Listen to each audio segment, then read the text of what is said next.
Hi, and welcome to Christina Marie TV. I'm your host, Christina Marie. Now, serving time in the prison system can leave many people angry or resentful, but for my guest tonight, Kenny Johnson, it left him enlightened. Welcome, Kenny. Hello, Christine. How you doing? Very good. How are you? Now, tell us a little bit about this journey, because this is very unusual for somebody, I think, that's been incarcerated not just one time, but many times, as you have been. How did I end up here when I was trying my best not to end up here? Exactly, yeah. I started out when I was 14 years of age, as a juvenile delinquent, and I started doing what juvenile delinquents, stealing cars and getting in trouble, going to juvenile facility, boys' home. And I got back out, and I wanted to get my life together because I didn't like the boys' home. And next thing I know, I was trying to do the right thing, and it didn't work out for me. Now, do you think this had a lot to do with being that you were hanging with a group that was involved in that, or a neighborhood that was involved in that? How does somebody get into stealing cars? I mean, for instance.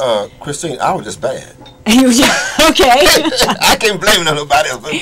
Okay, so it was you. It was you. Okay. Okay. But I had some cohorts, young men. My mother called them hoodlums. Okay. I hung out with, and we did all types of things that young boys do, just to have fun.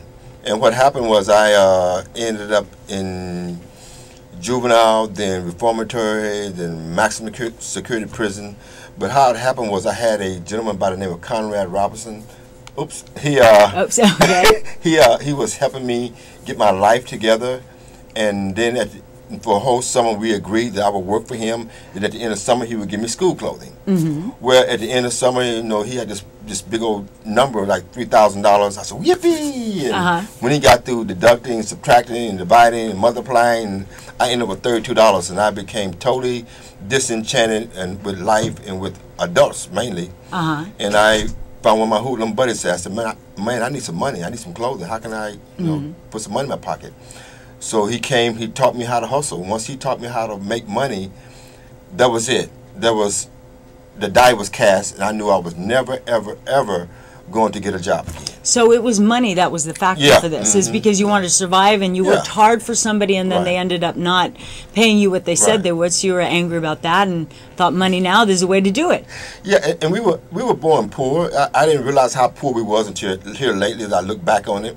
We were actually poor. We were living on welfare, commodity cheese, commodity meat, and stuff like that, powdered milk, and a young kid, you don't understand poverty, but as I got older, and then 17, 18, I realized that all the other kids have nice cars and clothing, and I didn't have that.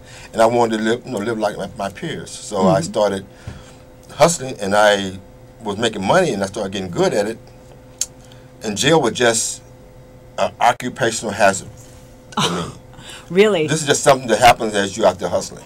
So that would be something normal to you, because that's the career that you've chosen, and that's part of it. And a criminal always believes that they can outsmart everybody, including. And what happens? You end up outsmarting yourself.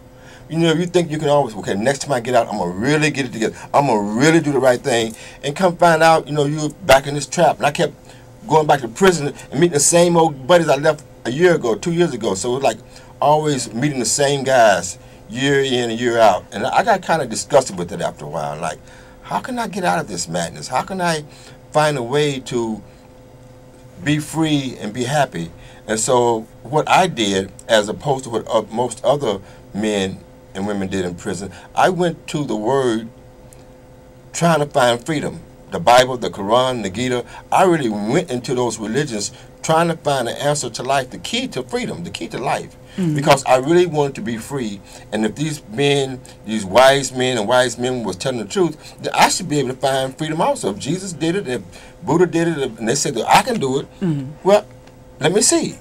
And so that was my mission in life, to prove the Word was true. Okay. So you had a motivation or a leverage because you didn't want more of the same. No, I mean, I wanted to be a hustler, but I wanted to be free. Wow, how do you get balance those two? One of them got to go. Absolutely. So tell me a little bit about this moment of enlightenment, because until then it was a place almost like, reunion with your old buddies every time you went back, talking about new things that you wanted to try when you got out. So what made you go to the Bible and then find out through all of these different studies and all these different religions. What hit? What point was that? Well, what really hit, it was in 1994, and I was back in prison now for about the 10th time or so. And up until then, I had done at least 20 years. You know, the longest at one time was 10 years for the federal government. 1994, I was going back to the chapel, meditating, and I was with a group of truth seekers, and they were saying this woman named Gangaji is coming to prison, and she's going to visit us, and she's just got back from India, and she's awake. Well, years ago, in federal prison in El Reno, Oklahoma, I had a dream about this white-haired person would come to me and show me how to be free. And so when she came, I knew this is the person. But I still didn't know what freedom was. And so she came in April 1994, and another gentleman sitting right next to me, he received what I say was my blessing because he had a spiritual awakening. His name was John Sherman. And after the service was over, he started talking differently. He started saying, nothing really matters. Nothing really matters. I said, well, God just broke his leg the other day. That doesn't really matter. I said, oh, okay, this guy's out there. But I knew he was onto something because he was a revolutionary. Now he's just Buddha walking around, nothing really matters. I said, what is it that he has experienced? So he was my first teacher. Or guru in a sense, that was guiding me to this place of really wanting to wake up. And then at the same time I was writing Gangaji, she came back in September. I was ready. Now you prime a pump, my old pumps back in the South, pump. I was prime. And she came in and we did a little meditation. After meditation was over, she looked over at me and says, Kenny, I've been thinking about you. And before she could say anything else, I said, Gangaji, I need to ask you this question. It's my understanding that we need to die and go to hell or go to heaven before we receive God's grace. I see, that's what the preachers are saying. And I didn't realize that question I was asking was an age-old question. You know, this whole lineage had been, my family had been fed that, no, you have to die and go somewhere and receive God's grace. Well, that's true. Because what happened, once I asked her that question, she says, Kenny, God's grace is here now. That old way of thinking, that old guy died on the spot. Then there was a rebirth. This new person was born. And he was actually blank. Like a reborn, like a baby. Right. Is the baby born with absolutely nothing? So I'm 61 years old, but in 1994, so I'm about 20 years old, something like that. You know, I look about 21. You know, so it's about right. So when I had the awakening experience, I went to bed that night after meeting Gangaji, and I laid down I was trying to sleep, but I was in this twilight place, and the whole time I was in this place, I could hear this humming. This hummed all night long, and I could see all these thoughts just rushing through me. And I couldn't grab a thought. It was like this rushing river. I couldn't get in and grab a thought or hold on to anything.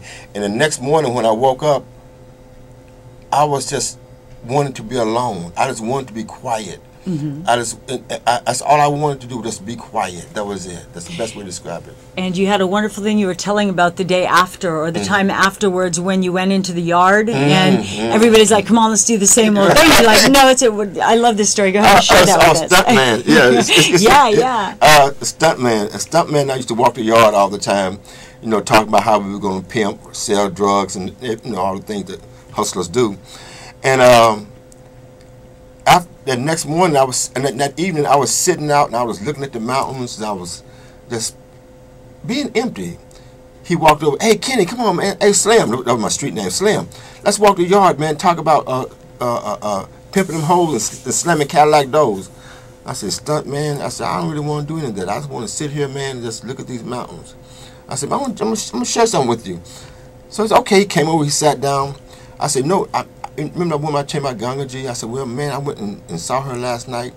And Stunt, I'm just at peace, man. I would like for you to come over there and go with me, man. He says, Kenny.